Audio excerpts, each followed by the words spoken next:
family constitution is the topic for today. Just give me a moment. Let me share this. So you know what a constitution is. And today is about you creating your family constitution. So now this is brought to you by the Visionary Parents Academy. If you're in the academy, you know how we do it. You are going to learn how to create your constitution. Afterwards, you are going to get an already created constitution. My constitution. This is done because I've had this for the longest time ever. So this is torn. Like I said, I've had this for a very long time. So you are going to have this material, this document that is how many pages now. You are going to have this document to create your own family constitution. If you're in the Visionary Parents Academy, if you're not in the academy, it's still okay. What you want to do is to sit, take your pen, take your biro, write down every single thing we are going to be sharing. I'm going to be sharing with you here today, and create your family constitution. I think I've shared this story before. I'll give you a little background of why I decided to create my family constitution. I remember when my daughter was much younger, my kids were much younger. Then my daughter said to me one day, "Mommy, why is it that the oldest person in this house and the youngest person in this house, they don't do anything? All they do is to watch TV and eat." Then my son was less than 2 years or thereabouts, and my daughter was already about 4, or my son was 3, I don't remember. But my daughter was already, she's 3 years older, so she could already help around the house. So, and she was referring to her dad and the baby, my last baby, not doing anything in the house, And actually occurred to me. So I was asking her, okay, we're doing laundry that day outside. So I was telling her, do you remember when you started helping out? Were you helping out when you were your brother's age? And she said no. And I said, okay, so when your brother gets to your age, your brother will also help out. I realized that, I was going to get questions like that come up all the time. And I also realized that, many times parents, when they say favoritism is one of the reasons why there's siblings rival a lot, or they don't have bonds among them.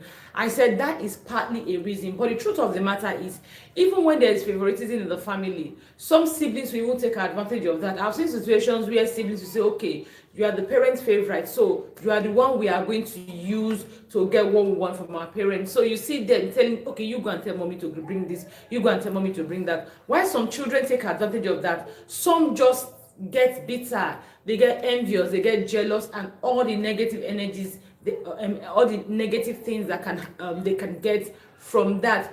So I realized that it is not, many times it is about how the child interprets what is going on in the family.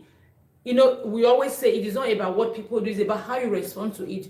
Sometimes things are not even you don't even have a favorite, but the way the particular child perceives the action, the things that happen in the family, goes a long way to form their mindset and everything. So for my daughter, she didn't realize that her younger brother was just a baby. She didn't realize that when she was her younger brother's age, she wasn't doing anything, She just felt, oh, why should I be running errands when I have another sibling in the house that doesn't run errands, And there are some children who can, for very many families, there are some children who will always more like get on your nerve.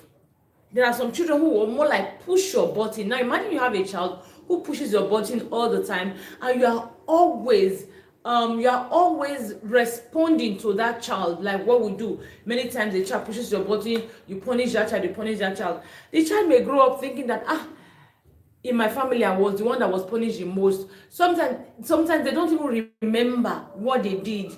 They just realize that I was the one, my parents were always picking on me. So it makes them feel, okay, maybe I am loved less. Especially maybe things now happen, they just feel they were loved less. Now I'm just trying to share with you some of the reasons why you need your family constitution. A lot of things. There are other times as a family, you just, even though you don't intend to favor a child, you just realize that a child is favored, or one child feels favored, more favored than the others, or another child feels, oh, she or she is less favored. Now, these are things you really don't plan to do then. But when you have a family constitution, these things are in check. You are able to put this in check. One of the things that happens with human beings is that we respond based on emotions. Emotions influence a lot of the things we do. But a family constitution is you being intentional about your responses. This way, emotions will not get in the way. You are responding as planned. Now, before you even respond, you know exactly why you want to respond the way you are responding. So it's not something spontaneous, it's not something random. A family constitution takes care of spontaneity when it comes to responding to your children. Now, a lot of reasons why you need a family constitution. Every single family needs to have a family constitution, because a family constitution kind of outlines your rules, regulations, boundaries, rights, privileges, conflict resolution, a lot of things about your family. When a child misbehaves, for example, your family constitution has it spelled out how you are going to handle that behavior. So a particular child will not feel, and guess what? It is uniform. It is for every child. You do a particular thing, the family constitution tells you how to handle that thing. So when you do that thing, you are not going to feel, oh, my brother did this, my parent did this to my brother, now I did this and they are doing this to me. No, you don't feel cheated. You don't feel there's something biased in your family system. Your child doesn't feel that way. It helps your child see the family as see you as not being partial in your decisions, in your judgment, in rights and privileges and everything. It helps you set and communicate boundaries. So for every family, if you do not have a family constitution, you must have a family constitution. And the truth of the matter is, we were even supposed to treat our family constitution before our last topic, which was creating a family structure, because having your family constitution are the things you actually need to create a structure. It's still okay, because many times parents are quick to create a structure. So if you're in the Visionary Parents Academy, you already got materials for structure. We have sent to you. So, and you are going to get this. That is, if you were not with us last year, if you are joining us for the first time, you are going to get this. After the class today, you are going to get a family constitution. And I expect you to take it seriously. Like I always say, this is actually mine. Is mine. I've heard parents say, oh, the family constitution is strict. I want mine to be a bit more flexible. I want mine to be a bit more lenient. It is absolutely fine. This is mine. Like I always say, we all don't have the same vision. We are not going the same destination. So it actually depends. And a lot of us, we don't have the same experiences, because whether we like it or not, our perception, our vision, and our choices are kind of influenced by a lot of things that we have taken in over the years. So we don't have a lot of vision, for example, like someone like me who has seen how lack of self-discipline has brought people from grace to grass. So I am very big on self-discipline. Like for you, for example, you may not feel self-discipline is something that you have to be super deliberate about. You may feel, okay, it comes naturally. So because of that, you do not have to take this hook, line, and sinker. You use it as a guide for you to create your own family constitution. And I can assure you from practical experience, when you create this, you are not using it for a lifetime. Now, I use my family. I remember when I just created mine, I used it a lot. But after a while, I almost don't use it. I've not used it for a long while. I was just telling my children the other day, you need to go back to it. I've not used it for a long while. Why? Because you use it. It gives birth to, or it brings about consistency. You are consistent. And consistency is one way habits are formed. If you follow stories of successful people, they will tell you they were consistent. When I mean successful people, I don't just mean financially successful people. People who are successful in in any area of their life. For example, see people who have consistently built their maybe body type they want. People who work out and all of that, they have a particular body type. people admire. You ask them, they'll tell you, oh, I am consistent with my exercise. I am consistent with my diet. I am consistently doing this and that. That is it. So whatever success you want to record in any aspect of life, you need consistency. The same thing happens when you have the family constitution. You are consistent. It takes care of this emotional outburst. It takes care of random reaction to your children. So when you are consistent, I guarantee you, you are not going to use it for long. Remember, they say it takes 21 days or sometimes 90 days to get into a habit, right?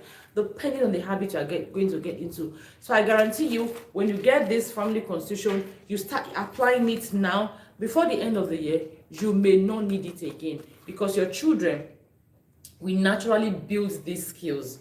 And of course, like I always say, there are different phases in development. Your children may build a particular routine or habit at home. When they get to a place that is a bit porous or different from you, they have the likelihood to tilt towards that. However, your family constitution will help your children build habits that you want them to build. And even when they go out and they come back, it is always a teachable moment. I always say parenting is a win-win. Situations, events in parenting should always be a win-win for parents. If you learn to pause and think and not see situations as emergencies, you realize that every situation is a win-win. So even when your child deviates a bit, it's a win for you, because it's a moment for you to think, to reflect on why your child deviated. For example, it's the moment for you to see, okay, what skills are still lacking, for you to say, okay, what do I need to do to have my child internalize these skills? But because once they have internalized skills or habits, they are likely not going to deviate. So the family constitution is definitely a must craft for every family. As a family, you need to craft your own family constitution. Remember, I told you it leads to consistency in your parenting. When you have a family constitution, you are likely going to be super consistent in your parenting, especially when you now master your emotions, because emotions are why we are random, why we are spontaneous, why we are just reacting on the spot. So when you have mastered the emotions, you have every single reaction here. So you are not reacting on the spot. You are able to calm yourself down, reason it through. It's in the constitution. So why should I ache my head? It's in the constitution. So why am I jumping to respond? So you go to the constitution, you bring it out, and you begin to apply. It is why I always tell people who get this constitution, who get a copy of this, the Visionary Parents Academy, or any member of the public that buys this constitution, to go ahead to print. If you agree, like a parent reached me yesterday from last year, she was like, okay, she wants to register, but she had a bit of constraint. However, she has this constitution. She wants to see how she can go back to it. She asked for permission to print, and I told her, of course, you can print. One of the first things I told her is you don't have to print everything here. You have to make sure you agree with what I have here, because like I said, some parents think, oh, it's too strict. For me, it's just okay. So if the things here are just okay, is okay, you can go ahead and print. If they're not okay, you can just go and adjust, craft yours, adjust yours, and print yours. You do not have to use everything in mind, because you do not have the same vision and we do not have the same experiences generally. I hope this is clear. Okay, so let me quickly go into some of the things you need to know about how to craft your family constitution. Now, first of all, we've talked about here you should create your vision. That is the very first thing you want to do. You need to have a vision as a parent. If you don't have a vision, then you don't need a constitution, you don't need a structure. I keep saying that it's not about you just picking random things on social media or random advice and running with it. You need to have a vision. You need to have a vision. Now, if you have a vision, you are confident in your vision, then you need to create a structure and a family constitution. It is not just in the one thing you do. Everything you do will have to align. Let me give you a particular, then you need to seek knowledge and know exactly what you are doing. Let me give you a particular example. I saw a video recently. A woman took her baby for dedication, and the woman of God was praying for her baby and was telling her baby that, hey, you see this child of mine, you are going to use your pen to change figures. Like, are you kidding me? like you are going to defraud nations, because when the woman, the mom, did not, she was hesitant about saying amen to it. So she was not trying to explain, you become a governor, you become a senator, it's not a crime. Are you kidding me? Is all the, as a parent, what do you want? Do you want to raise a child who will use barrow to change figures?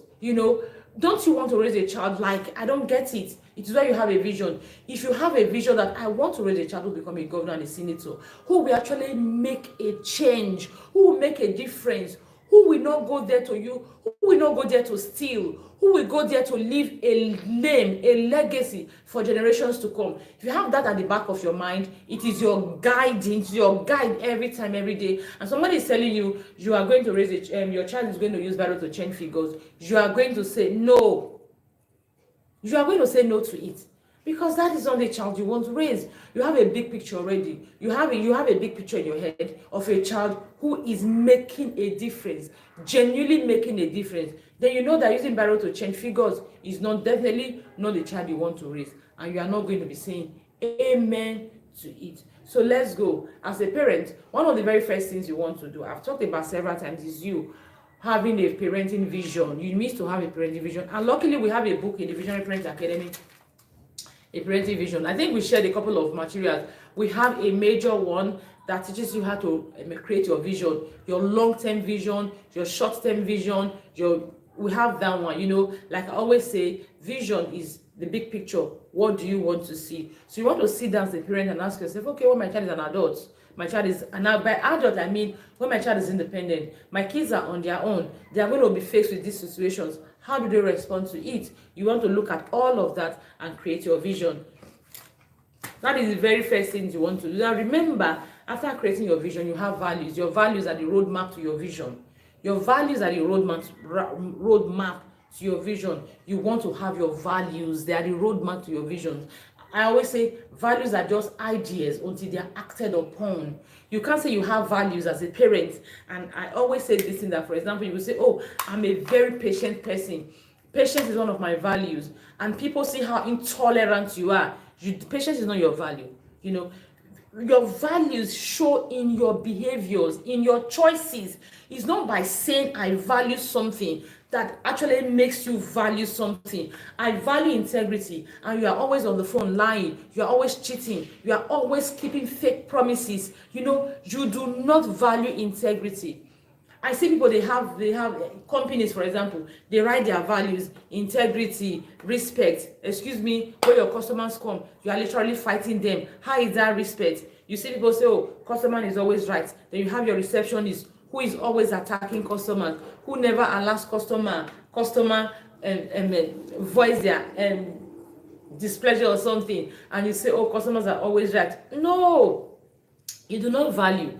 Your values are people. You don't need to tell someone, oh, I value honesty. People need to know from your behaviors that you value honesty. So values are not just things you say, they are things you act. Your values guide you. And of course, I've said it over and over again, your values must be such that leads to your vision. Your values must be such that you lead to your vision. Values are practical. Is a verb. They are actionable. They're actionable. It's not just saying, oh, we are patient, we are loving, we are kind, we are accommodating, you say you are accommodating, we are very hospitable. That is a value as a family. And your relatives don't even come to visit you. How does it even work? Your in-laws can't come to visit you. How does it even make sense? You are not hospitable. You don't have hospitality. Hospitality should not be your value. If you cannot be welcoming, you say, oh, we are bold. One of your values is that you are bold. If you are bold, you cannot speak up for yourself. You are assertive. You cannot speak up for yourself. You go outside, you take everything, you come home and you are complaining. That is not a value you have. Okay, I was digressing a bit, so let me come back to what we are talking about. We're talking about creating your family constitution. So let me go into the core components that should be in your family constitution, which we have here. The first thing is you are going to have your vision. If you want to, you are going to have your mission statement.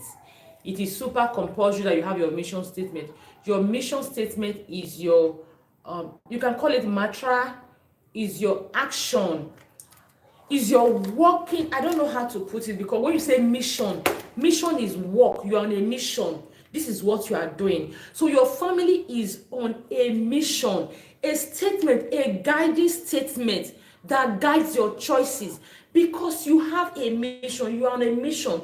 So your mission statement should not be just, I see people write very big book, many very big book. I say no, your mission statement should be quick and actionable, should be on the spot, should be something you can use all of the time. So I rather have it as mantra. You can quickly remind your children, remind your children. Now, one thing about your constitution is that it's amendable, right? So you can always decide to grow, because as we grow older in life, we grow naturally, we evolve. You see the things you need as a family, you see the things your children need. You begin to understand your children more. My children will excel in this area better. It can begin to shape your vision. As it shapes your vision, it shapes your values, and it shapes your mission statement. My mission statement for this year for my children, for example, I always am telling them, think solution. That's our mission statement, because I realize that people who genuinely make impact are people who are solving problems. I think in one of my videos I shared something like this. People who are solving problems. And in the Boss of Me magazine for February, it's all about love. So we are talking about what love actually means. And I shared a story of Muhammad Yanusi, something like that. I also shared the story of Stella Adedevo, the Ebola woman that died of Ebola back then, the doctor. I shared the story of this man. This man, I think he's from, is it Bangkok or Bangladesh? I don't remember which of the big countries. What happened is, a long time ago, he realized that banks only gave money to people who were already comfortable, people who were running big businesses. So he felt for people who had small businesses. He felt for them. Because he felt for them, he wanted to give them loan. He went to bankers and went to bank and all of that. Bank did not agree to give them loan. So he had to come from his own pocket. He was giving them loan and they were paying back, so that he was able to affect many lives. I think he should be the father of microfinance bank or something. And still need to read that further. That was it, because he genuinely loved to help. He saw the people had a problem. He was thinking of solution. How do I help these people? If small business owners can get small loans, they can expand. They can be more comfortable. Hunger will reduce. That was it. He was thinking solution. So I always tell my children that whenever they complain, I tell them, think solution. Think solution. And of course, we think of ways we are thinking of solution. Like this one, yesterday, my daughter was looking for her piggy bank. I took some loan from her, and I wanted to give her the loan, and she needed to put it in her piggy bank. She was looking for it everywhere. There's a place she usually put it, in my closet, and she was going to her room, going to her brother's room. I had to tell her, think solution. For you to think solution, you need to put some things. There are some steps to thinking solution. There's a problem. Where could the piggy bank? Where was the last time you used it? Where is it usually is? Does anybody go there to take it? No. So why are you going elsewhere to look for it? Think solution. So I have to give her the basic steps of thinking solution. So for us this year is think solution. That's our mission statement. So it becomes very handy, because I want to raise, my vision is actually to raise children who will be solutions to the world. So I always tell my children that when you cause someone pain, for example, you are supposed to create solution, right? But when you cause someone pain, like 419, for example, fraudsters, scammers, they are causing people pains. Are they thinking solution? They are not thinking solution. They are thinking problem. So what are you? Whenever you cause someone pain, there are different types of pain. We know that. Whenever you cause someone pain deliberately, with your action, with your words, with everything you do, you are not thinking solution. You are causing pain. So you have a mission to think solution. As a Christian, remember there was a problem in this world. Jesus Christ was sent to be a solution. So you were sent to be a solution. So think solution. That is our mission statement. It comes handy whenever they have issues. They have issues, for example, they are thinking solution. You have resilience issue, you are thinking solution. You are facing difficulty, You are thinking solution. You fall short of a particular thing. You are thinking solution. So always think solution. When you're thinking cap and think solution, that is our mission statement. And guess what? It aligns with my vision as a parent. Why? Because I want to raise problem solvers. If we can learn to solve problems, if we raise children who solve problems, I think the world will be a better place. I was telling my children, for example, when Christmas is coming, everything is on the increase. Everything is on the increase. Now, as someone who thinks solution, who genuinely loves people, you sit there and wonder, why is it that when Christmas is coming or there's festivity, everything is on the increase? Maybe I should go into food manufacturing so that no matter what the period is, whether it's Christmas, whether it's New Year, I will meet that gap. I will produce food stuff, and people who don't have to pay through their nose.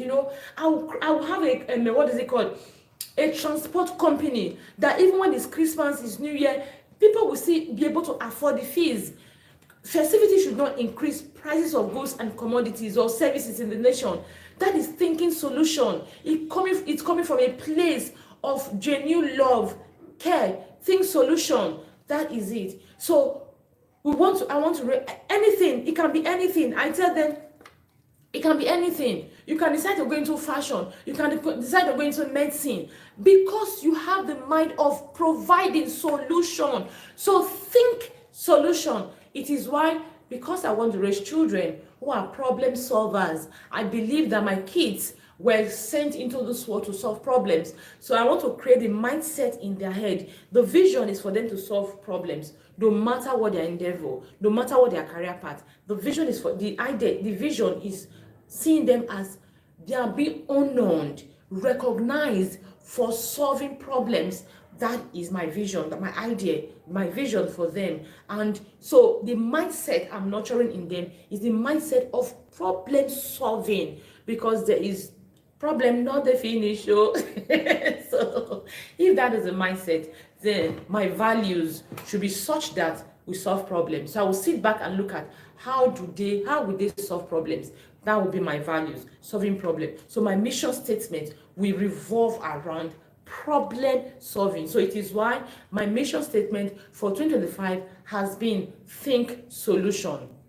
Think solution. So your mission statement will have to reflect your vision as a parent or as a family. So what is your vision? You create your vision statement. That is one. I've talked about values already. You are going to get values, guiding principles. Principles that guide your family generally.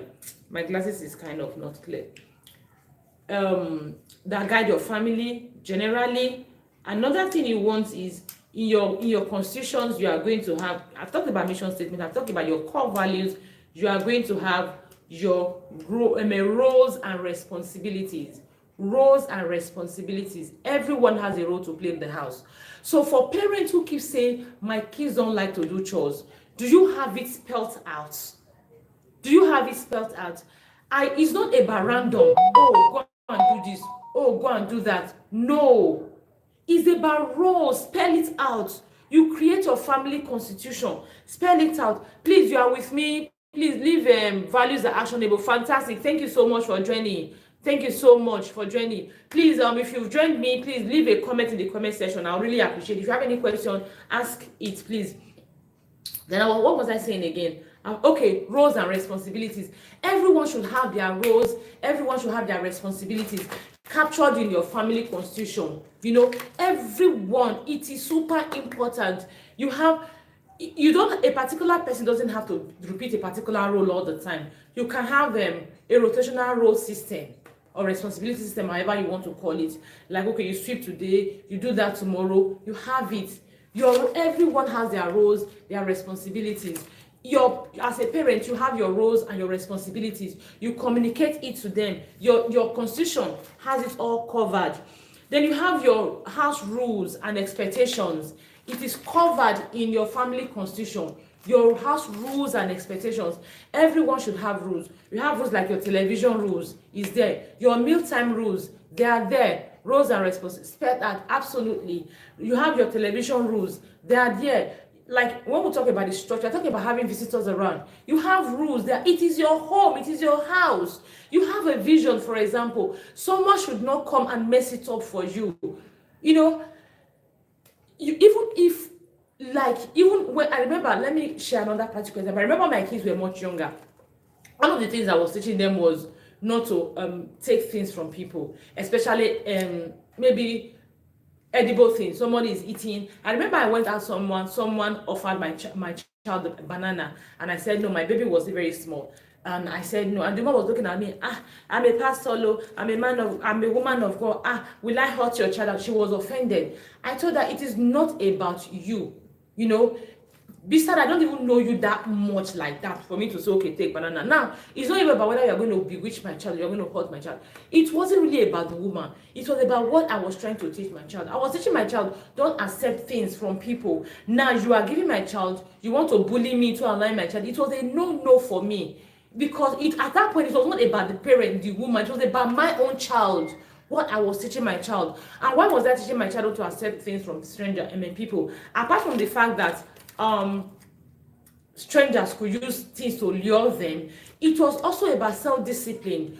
I'm big on self-discipline. You see someone eating something, self-discipline, self-restraint. I can say no. I can hold back from eating that thing, even though the thing is in my eyes or in my throat, or how they call them. You know, I can say no. It was about self-discipline, and not necessarily about you bewitching my child or something. You get. I also remember that my mother-in-law used to come and visit me back when we were in Lagos. You know, when you give her food like this, she will eat, and then she will not cut her meat small, give this. I didn't like it.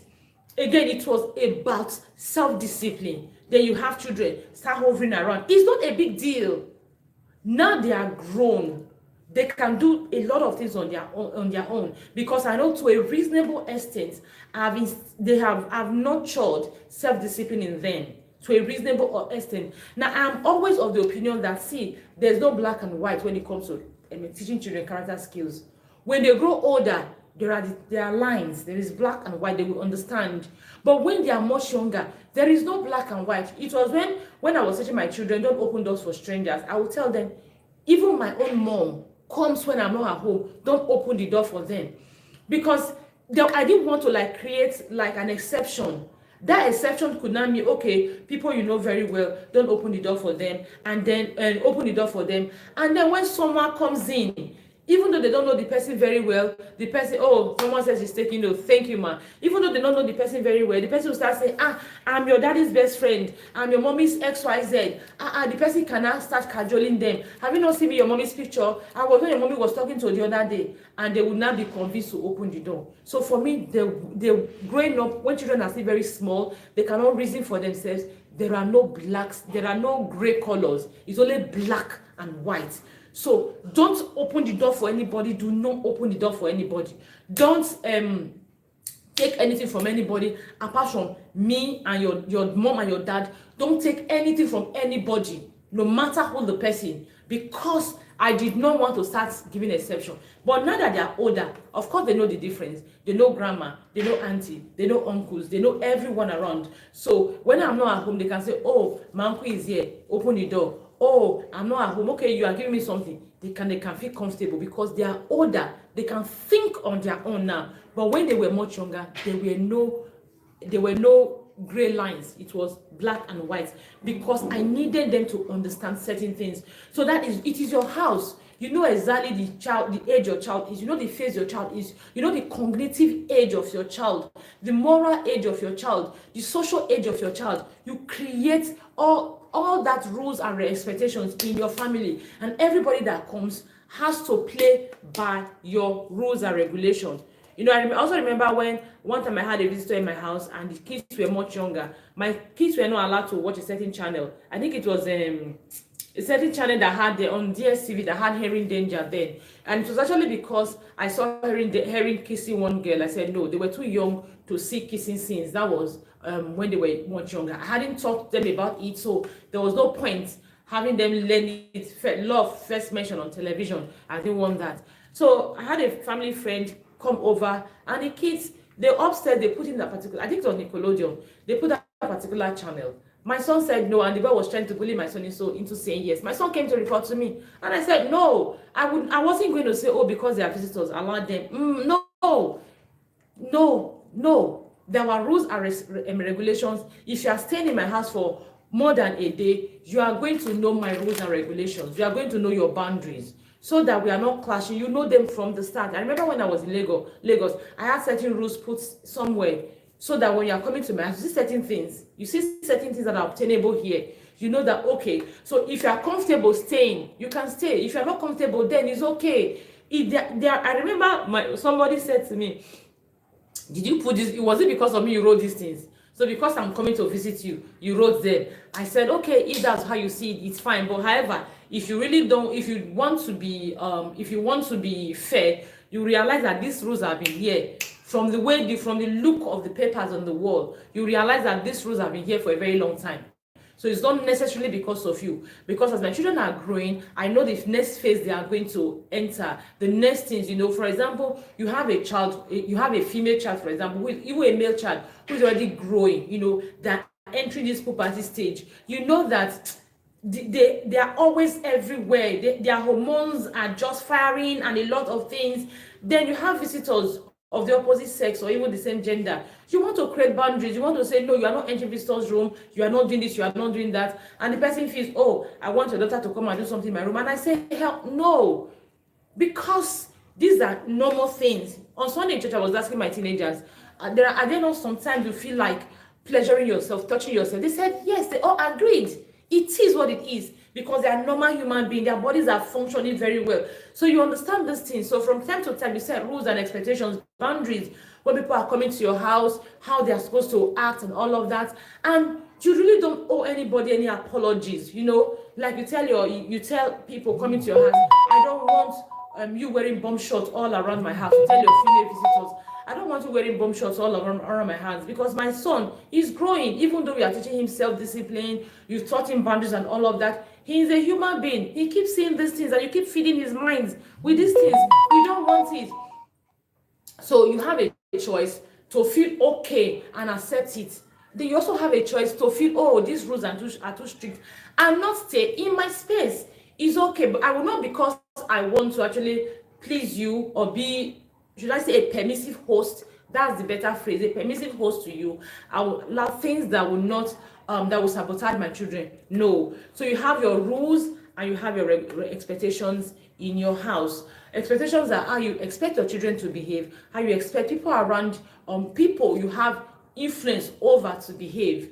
Because truth of the matter is, if you have people around your neighborhood, you don't have influence on them. I remember I lived in the compound one time where we had tenant upstairs who smoked.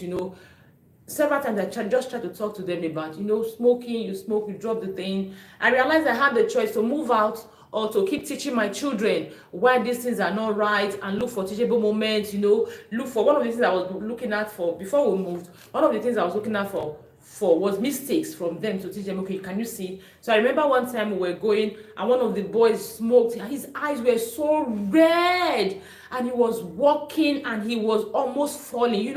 He was almost, I don't know, is he groggy now? His steps were like, he was literally staggering. He wasn't walking properly, and it was definitely a teachable moment for me. I was telling my son, now imagine, of course they already knew.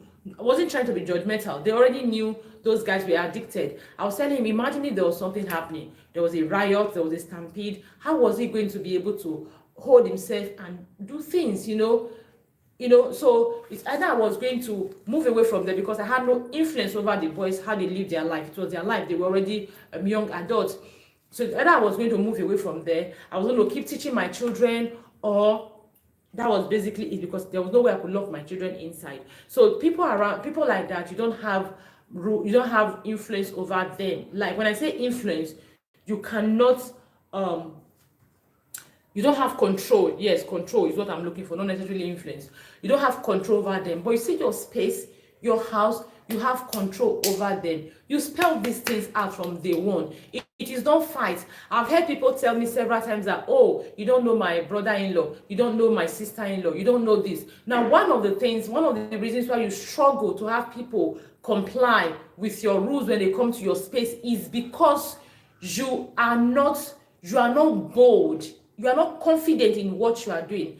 As a parent who is intentional, something must change about you. People around you must see how you operate. They know that, for example, you are a parent, you tell people that, oh, you are very intentional. You are always telling lies. Oh, I'm on the phone, I'm at home, I'm not at home. You make fake promises. People will not take you seriously. One of the reasons why people in your space, they will not, you struggle with them for them to follow your rules, is because you are not consistent.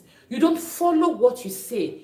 If they know you, for example, this is what this person represents, and this her representation, whatever she represents, reflects in everything around her, they will learn to follow you. Growing up, we have an auntie, still now we have an auntie. Growing up, we knew her to be a Christian, a born again, no earrings, she was strict, she was a disciplinarian. We knew her. Even till today, I still see her like that. I still respect her. Even though I'm very intentional with my life, I will say I've gotten to a place where I am responsible for everything I do. I'm very intentional. I know what I do. But when that my auntie is around, I still know who she is. I'm still super, super intentional. Her presence brings out the best in me. Her presence brings out the best in me. Why? Because of who she is. And she has been consistent. She's not perfect. She has never been perfect. Someone said she's glad to be here. Thank you so much. I'm glad to have you here. She has never been perfect all her life. She has never pretended to be perfect, but she has been consistent. That her consistency actually earned her respect from not just me, from her nieces, nephews, and everyone around her. We can go back and say, growing up, her own is too much. She used to be like this, but she has always been who she has been, So when you are consistent in your intentional parenting, when you are consistent, when people around you know what you stand for, what you represent, I tell you, they will follow. They don't have a choice. They know that you are not to be bullied. They know that you don't, mince your words. You don't mince your words. What they know, they understand your vision. You are not afraid to say it. You are not afraid to say what you want. You are not afraid to parent the way you actually talk about. They will obey you. They will say, this one, she's an intentional parent, she's a visionary parent, this one, she's raising her children intentionally. I've gone out before. I remember one time I went to a salon back then in Lagos, and my daughter was crying over something, over snack. And she wasn't going to have snack because she wasn't supposed to have snack. She was crying. And you know how some parents can love your children more than you. That kind of a scenario. The parents came in. She was trying to offer. I told her thank you and no. And I know that she was much younger. She was still all she was doing. I was trying to be consistent. You're not going to have it. You're not going to have it. So the parent was feeling, maybe I was stingy or I was broke or something. She was offering. I remember someone telling her, no, this parent, she knows exactly what she's doing. If she doesn't want it, if she's not giving her daughter, she's not giving her daughter. She's not giving. She was saying it and I was hearing. She said, don't bother. She will not take it from you. Not be say she no get money. She get money, but now waiting, she know what she did do. And that day, I didn't even know that people in my neighborhood were watching me. That was the day I realized, people actually know me. And then another time, somebody said, when I start having children, I'm going to follow you bumper to bumper on all social media platforms. Anywhere you are, I'm going to follow you. Now, because I wasn't afraid to stand up for what I believe, I not go look your eye. Like the woman who somebody was saying that your son shall use Bible to change figure. She was saying, amen. I would not look at your eyes and say, amen. It is not me, it is not me. Point blank from there. Knowing that. So now when you know that it's not me, next time you are not going to play that kind of rough play with me again. So that is one of the reasons why people in your space, maybe your maid, your relatives, domestic staff, your relative, they will not comply because you are not consistent. You are not true to what you say. So as a parent, if you have that struggle, please be consistent. Be true to what you say. Know exactly what you want. It is why you don't do things randomly. It is why you must learn emotions control. Because if you don't master your emotions, you are not going to be consistent. You are going to do things randomly. You are going to do things on impulse. Emotion will control you, and people around you will not take you seriously. Thank you so much for the love. Thank you so much for the reactions. I appreciate you. If you have not reacted, please do where to react. And this brings me to what we have coming in 2 days, emotions mastering class. If you're in the Visionary Parent Academy, don't worry, it is going to be super transformational for you. As long as you are taking action, like I always tell you that you need to take action. I'm here to teach you. you take action. Even if you're not in the academy, you follow us on this channel, you take action, you will get results. If you're in the emotion, if you're in the academy, then you are going to get a lot more, because you get materials, you get templates, you get every day you get something that will motivate you to be on the path. You get questions answered, and a lot is interactive, and it's a vibrant community, I guarantee you. And we are not very many yet, so it's an opportunity for you to get your personalized responses, because we are not very many yet. But when we grow, when we blow, we now have too many. For now, you need to jump in and learn all the things you can learn. So we have emotions mastering class coming up from February 1st to February 28th. So you want to join us, it is 7,000 naira only. But if you're in this class, you have 5,000 naira you can pay after the class, and we'll let you in. Guess what is going to happen? You are going to be with us in the academy for the entire month.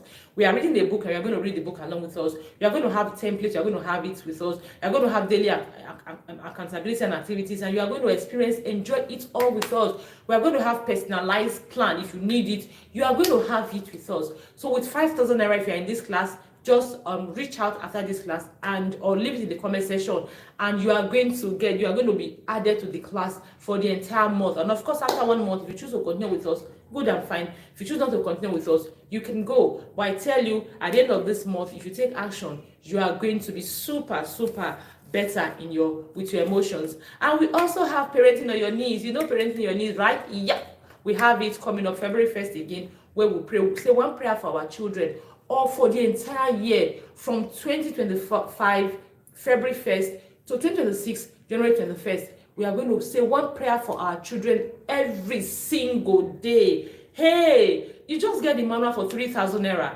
and you join the group and you follow us. You are not paying for the group. No, it's just the manual you are getting. What are you waiting for now? Hey, what are you waiting for? Please take action. No, please take action, because these things, we also have, okay, I just talked about parenting on your needs, and of course, the Boss of Me magazine for February edition is out. So if you bought the magazine before, you know that it's value packed. So you want to get a copy, it's an e-copy, it's just 1,000 naira. You want to get it for your preteen, your twin and your teens. It's very empowering. And this month is all about love. We're talking about love, what love truly means. We want them to understand beyond what they think, beyond their hormones, beyond the crushes and all of that. We want them to understand and also be able to take action. We also talk about self-love and how to show love. A lot of things are in this are in the Boss of Me magazine. You should really take action. 1,000 naira and get it for your child, your preteen and your teen, and they can read it. It can be a bonding moment. Actually, this general edition was very powerful. My kids couldn't have enough of it. We kept reading it. We kept talking about issues and issues and issues. It is really something you need to get. If I wasn't the publisher or the author, I definitely would subscribe to it all year long, because it's also a very good resource. Okay, so let's go. I've talked about the components of what is it called? Creating your constitution. I've talked about your mission statement. I told you my mission statement is think solution, and I told you why it aligns with my vision. I will not just go and copy one mission statement from online. I won't copy one long note that I can't use. Even my kids now, they can say think solution. They can tell themselves think solution. When they want to be lazy, when someone needs something. The other day, my daughter was asking my son for help, and he was telling my son, think solution. I was telling my daughter, think solution. I said, are you kidding me? So because you don't want to stand up to go and offer her help, you're telling her think solution. No, you help her think solution. You come back together. It's collaboration. We collaboratively think solution. So let's think solution, So it's think solution. Get your mission statement, your values. Your values are not abstract. Values are actionable. Actionable. I've said it over and over again. You cannot say you are a patient person where you cannot tolerate frustration. You are always impatient. No. If you are a patient person, if you are someone with integrity, it reflects, it's actionable. It reflects in your choices. So I talked about rules and regulations. You have house rules and expectations. It's important. They are part of your family constitutions. Then you have your roles and responsibilities, roles of individuals, roles of you as a parent. They are all there. You have rights and privileges. Yes, I have rights and privileges. I tell my children understand rights and they understand privileges. Now they know. Like the other day my son wanted to buy football, he was talking about it. So later I now said, okay mom, let's do something. What if I'm saving up, I don't want to exhaust all my money, I can actually buy football, but that will be me finishing all my money, can you subsidize for me? I said, okay, how do we do it? He said 50-50. I said, why does it have to be 50-50? If it's 50-50, that means I'll pay half of it now. He actually begged me, because one of the things I told them is how to negotiate. I told them toast. Go and toast the person. Come and toast me. Toast your siblings, you know. I want them to learn these small skills. Small skills that will help them navigate, that will help them thrive, that will help them not just survive, but thrive, you know. These small skills. So I'll tell them toast, know how to talk, know how to approach, know how to make a request, know how to ask someone for something, no matter what it is. If you have the right words to say, everybody has what we call their mumu button. So if you know have the right words to say, you know, you can actually get someone to do your bidding, or at least to reach halfway with you. So he actually came to toast me, and of course I fed Yakata, and so I subsidized for him in the football. So he understood that it was not his rights. No, we have rights, we have privileges. If you have the family constitution, we see we have rights, we have privileges. I tell them some things are your rights, some things are privileges. So you earn privileges, you earn them, but your rights, they are not negotiable. As a parent, I do not have a choice. You can sue me for not meeting up with my responsibility rights. But when it comes to privileges, nah, they are just privileges. They're in the family constitution. If you're a visionary parent, you're in the visionary parent academy, or if you're a visionary parent, I'm talking too fast now, so I need to calm down. So if you're a visionary parent, you need to go through this constitution. It has a lot. You need to go through it and see everything in there. So you have your rights, you have privileges. As a parent, you have rights, you have privileges. And as children, you have rights, you have privileges also. Then we'll talk about conflict resolution. How do you resolve conflicts in your family? It is also there. Like in my family, my children know that you don't hit. You talk with your mouth and not your hands. It is super.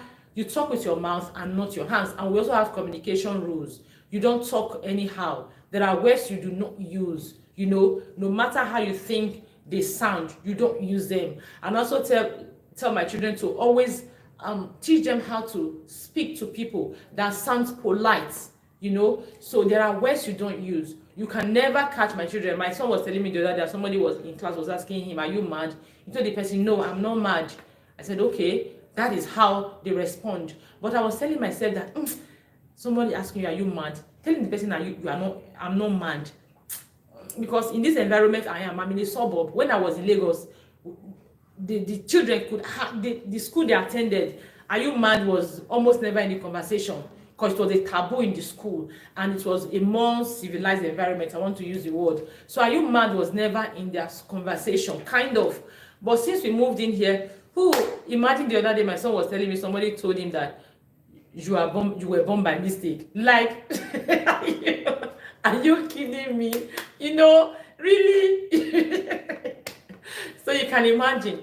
So I was telling myself that, okay, are you mad? I'm not mad. Is definitely a response, but I want a kind of response that will set firm boundaries, like streets, like tell them that, nah, you can't mess with me, kind of, you know. So I was asking me, are you mad? Does it kind of set that boundary that you don't mess with me? So I'll say, okay, maybe when they come, one of the weekends we're having our pillow talk. Of course, you know, the Visionary Parent Academy, you set weekend aside to talk to your children, know how their day went, what happened and everything. We do that. You know, we do that. So if you have not started, start. We have our family calendar. I said I was going to create a small class to teach our family calendar. I have not done that. Apologies. I sure will do it soon. Small class to talk about how we can use our family calendar, so you can insert those days that are important to you and use it to teach your children. So I was going to tell myself, okay, I'll ask them, okay, what do you think when you respond to the boy, I'm not mad, how was it, what was his reaction? If his reaction was such that, okay, he understood and he respected your boundary, then it's okay. If his reaction was such that he thought you were afraid to ask him back if he was mad, that was why you told him you are not mad, then we now think of what kind of reaction do you think it makes these people behave. You know, we have to think solution, problem solve, because as much as I believe that they are learning, I also want them to be able to, be tough for the neighborhood they are.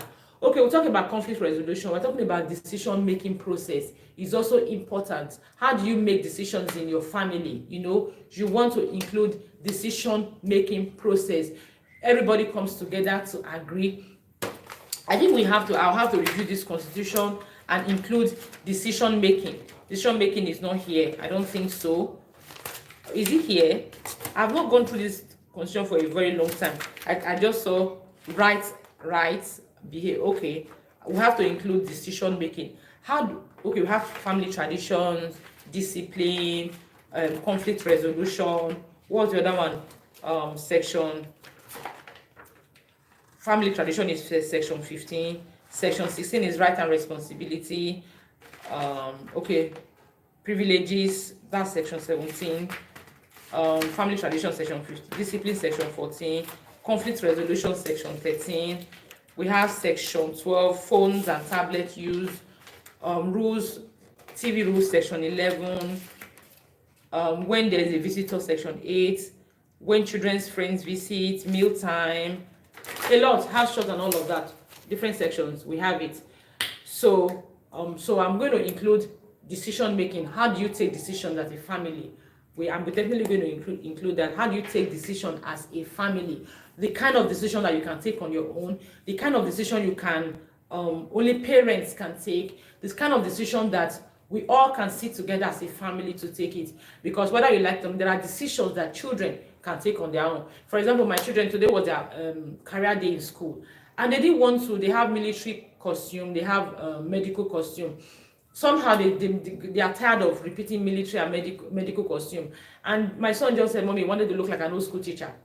That's a decision on his own. What's my own? The only thing that happened, he wanted me to get him a cane. Unfortunately, the shops were not open. The shops that sell canes were not open the day before we went out. So I couldn't get him a cane. That is it. My daughter also wanted to dress down and be a teacher. That was fine. I didn't have to force. Those are decisions they have to take.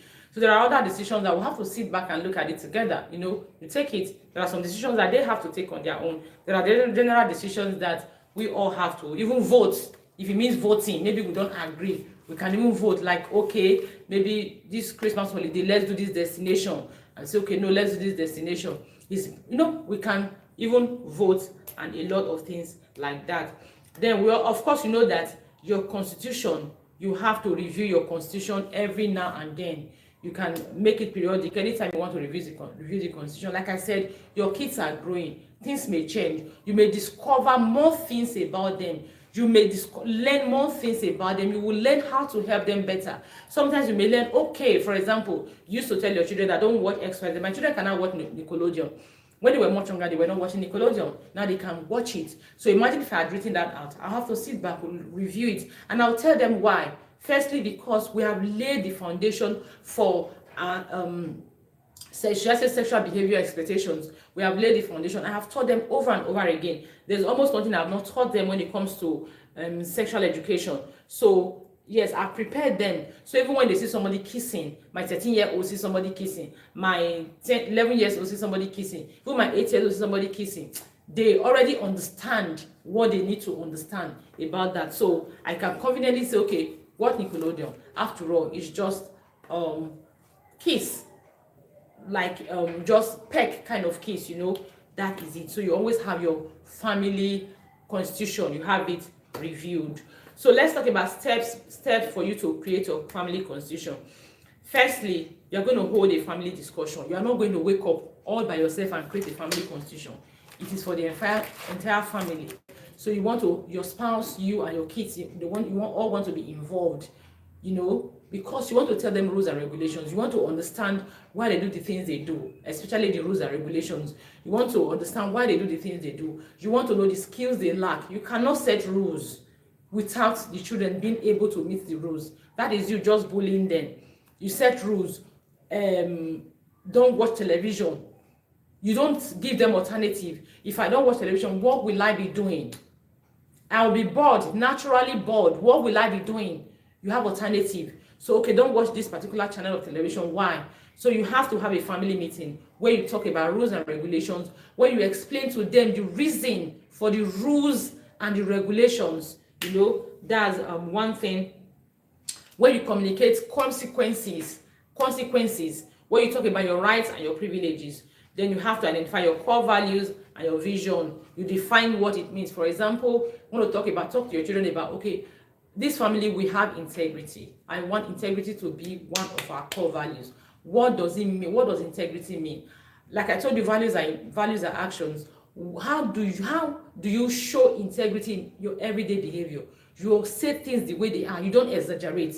You don't paint issues. That is you showing integrity in your behavior.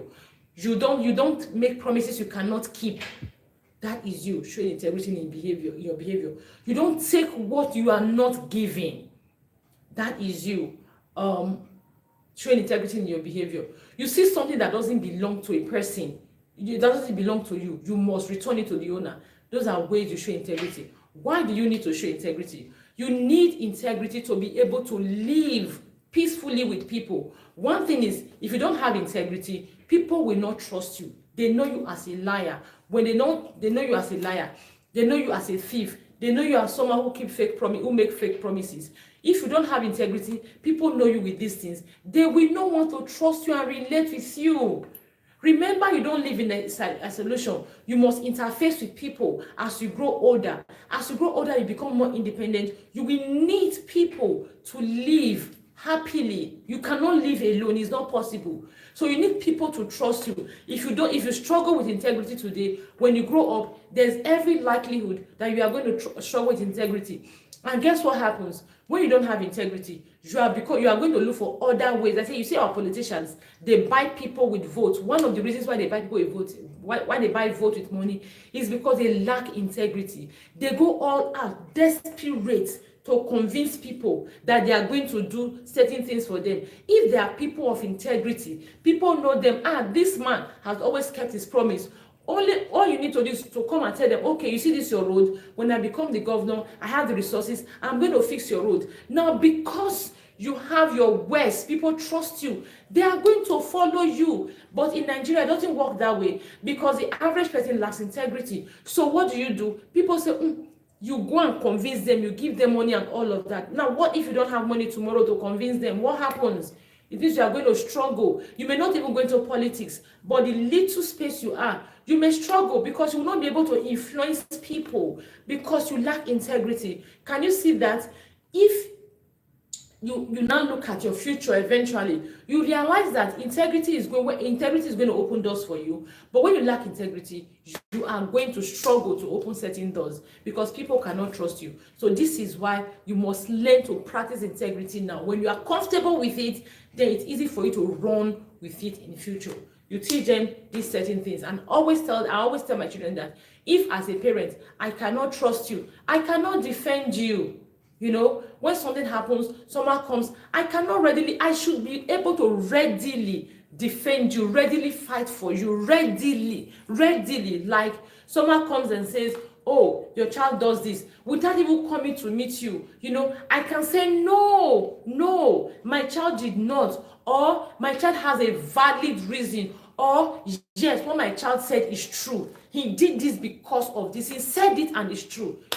I can't do that because I don't trust you. Even maybe when you tell me something, I say I have to go and investigate and all of that. So you talk to them, you have these discussions with them about your values. Of course, you draft your mission statement. You outline your rules and regulations, your responsibilities and expectations. You define consequence and reward. You have them defined, and of course then you now review and finalize your document, and you make it visible for everyone to see. This is mine. If you're a visionary parent, you can choose to print it, or you can choose to edit and print to meet your parenting needs. If you're not a visionary parent, you want it, you just pay a token of 2,000 naira only, and I'll give you this material. That is it about creating your family constitution. If you have any questions, please feel free to ask, and drop them in the comment section, and I'll take your questions now. Family constitution, you put your children's age. If you have not created it before, you put your children's age into constitution. It is why you must have a family meeting, because you are giving them your rules and regulations. For example, you're telling your children, during weekdays you don't watch television. You have to explain to them, during weekdays we don't watch television because it is going to distract you, because it's going to be too much screen time for you. It's going to distract you, it's going to be too much screen time for you. Or recently, my children started listening to news. When we prepare early in the morning, we put it on Arise News. When we prepare late, when they come back from school, they finish their chores, they still have time, they put it on Arise News, or there's one news they discovered, African News or something like that. They put it there. We check Al Jazeera and all of that. Why? Because like I told my 13-year-old, you are growing and you need to be vast. You need to have know a bit of here, a bit of there, a bit of everything. You just need to have a bit, and put them all together to be able to be vast, so that when you are speaking, when you are talking, you talk intelligently. And one of the things I realized, like I was telling my teens in church on Sunday, why I told them why you need to commit to reading is, when you read, you just realize that you know a little more than the average person who is not committed to reading, who did not study or anything. You know a little more than that person. And guess what? Because you know a little more, and maybe you are now motivated to share what you know, or to even know more, you are likely going to now have friends who know a little more, So you are not just going to settle for anyone will not be your friend. Rather, not every Tom, Dick, and Harry will not be your friend. You just realize that you are naturally tilted towards people who also have a little more. Like they say, iron sharpeneth iron. It's a natural thing. You realize that you want to have intelligent conversation. You just want to have intelligent conversation. You read. You have so much in you. You just want to, okay, talk about it, hear from someone, what they think and all of that. You want to have intelligent conversation. So you realize that people that drop your IQ, like somebody said, if I listen to you too much, my IQ will reduce, people that reduce your IQ, you will not be so comfortable around them. So you want people that increase your IQ. You want people that increase your IQ. You see them, that means you are going to form a different circle entirely. So you are likely not going to be among certain people. It is why reading is good for you to invest in reading. So that's why I was telling my son that when you listen to news, you learn one or two things. You learn here, you learn there. Before you know what is happening, your knowledge bank is increasing. And the more your knowledge bank increases, the more you are kind of inspired or motivated to seek people who has an increased knowledge bank. So you don't want to, like the person that told it was on social media, somebody post somebody and somebody said, if I listen to you too much, my IQ will reduce, my IQ will drop. You are likely going to attract people, because you know a little, you talk intelligently, you are likely going to attract people who want to listen to intelligent talk. And the more you attract them, the more you are likely going to seek intelligent talk yourself. Love my outfit. Thank you so much. Thank you. The more you are likely going to seek people who talk intelligently yourself. Now, it is why, as we are growing now, I want to put knowledge bank to grow. It is why we brought television back, but television is deliberate. It's not any television we are bringing back. We're just bringing back news, only news channel to every day. Whenever we have the time, we do news channel. Once they come from school, now they are done with their chores, they are doing news channel. Tomorrow morning they prepare on time before they go to school. They are doing news channel. They are not going to sit down and be watching the news, so they can be playing and doing what they are doing. But as they are playing, one thing is entering their ears and all of that. So that is it today. Remember, as a parent here, I am challenging you to create your own family constitution. If you're in the Visionary Parents Academy, take this one and craft your own. Craft your own. It's one of the major things we are going to do next month. I want at the end of the month, everyone should have their family constitution. Remember, it builds a lot. It does a lot. A fair playing ground for everyone. It brings about a fair playing ground for everyone.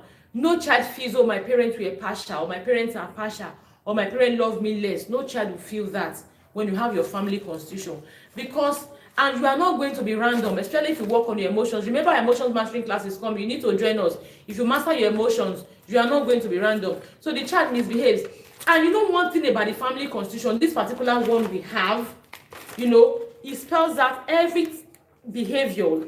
We have 60, I think 60 behaviors here. 60.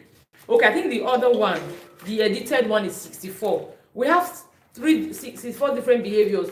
And I can always say to parents that the essence, the purpose of you modifying a child's the purpose of you disciplining the child is to modify the behavior. It's not necessarily because you want to hurt the child or anything. It's to modify the behavior, right?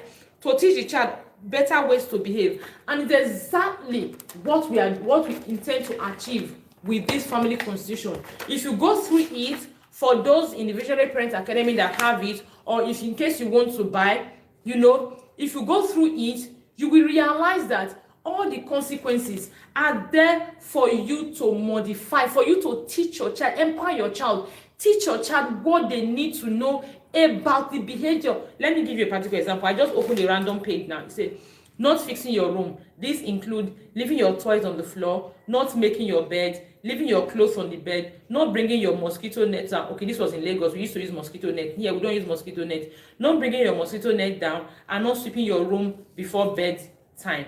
Now, the consequence is write a one-page essay on why you should keep your room tidy. In your essay, describe what a tidy room looks like.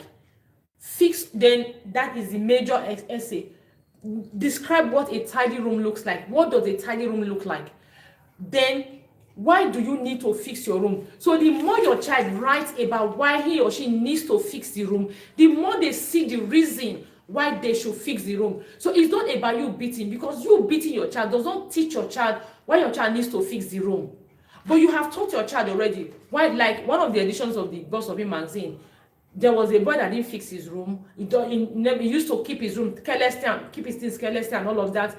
And one time he suffered dearly for it, So imagine your child read that article and your child say, oh, not fixing my room can actually result to this. And then your child now has this consequence to do this. What do you think will happen? Your child will now know. The more they write it day 1, they write it day 2, they write it day 3. It sinks into their head. It sticks with them. I need to fix my room always because of this. And they know the reason, they know the big why. That is how you reach the heart of your child. You reach. And the reason is for their own benefits. Because remember I said you would have taught them. You would have taught them. So when they are writing the essay, they are learning again, reminding themselves. They can also go further. I think there is one, I think it's the case of stealing. They have to research. So when they are doing research, why is stealing not good? They see it, they go online. They see people who stole, how they were mobbed, a lot of things. The more they do that, the more they actually see, oh, this is why stealing is a no-no. The more they do it, the more they understand why. So eventually you are reaching their heart. You are not just doing random things, but you are reaching their house. Then we have other consequences like fix all the rooms. If your toys are on the floor, they will go to jail. Like we had that. Then my kids were much younger. If you keep your toys carelessly, they go to jail. Read and explain Exodus 19:10. Then read and explain keeping it clean, and I will clean my mess in manners, poise, and more. Book 1. You realize that the consequence is deliberately thought. You don't have to even use my consequences. If it's too much, you can just take one. These are options. You can just take one of them. You can take 2, you can take 3. There are many consequences. 1, 2, 3, 4. 4 consequences for one offense, not just fixing your room. You realize that this consequence will serve your child, will put your child on their toes more than even smacking and yelling. So you want to reach us out to get your copy, or you simply join the Visionary Parents Academy and get this amazing ebook. We have a lot of materials for you that you can use to print and do whatever you want for your parenting. Thank you. Remember, emotional mastery class is coming up on the 1st in 2 days. If you have not joined us, it's 7,000 naira, but you can join us today for 5,000 naira. Please, is it late to join the Visionary Parents Academy? No, ma, it's not too late. You can join us today, tomorrow. It is not too late. We are not closed for the year. We will close soon. You can join us before the emotions mastering class. The emotions mastering class, you are not paying if you are in the Visionary Parents Academy. You can join us now. And we have a resource bank where you can access all the previous resources. And once you join us, you have a 1 week to send in your goals so that we can give you a personalized template on how to follow through your goals for the entire year. just 1 week. So yes, this is about all for today. If you would like to join us, send a message. If you like this constitution, send a message. If you like the previous book on structure, send a message. If you like the book on my vision, send a message. If you want to get all the books for free, join the Visionary Parent Academy. If you want the magazine for November and for February rather, send a message. If you want emotions mastering class only, send a message. If you want parenting on your knees, send a message. Now remember, parenting on your knees is also free. You join us free if you join the Visionary Parent Academy. Thank you so much. My name is Enimia Orebo. Let's do this again next week. Bye-bye. And thank you so much, everyone that joined the class. Everyone, thank you. I see you. I see your comments. My 12 online market, thank you. Doris, Wilberforce, thank you so much. Janet, thank you so much. Everybody, thank you. Fortune, thank you. Parenting with maybe, thank you so much. Thank you for joining. See you again next. We can do well to share this with parents who you know may benefit from it. Just copy the link and share with parents who you know will benefit from this class, and let's raise a sane and wholesome generation. Thank you and have a wonderful Thursday.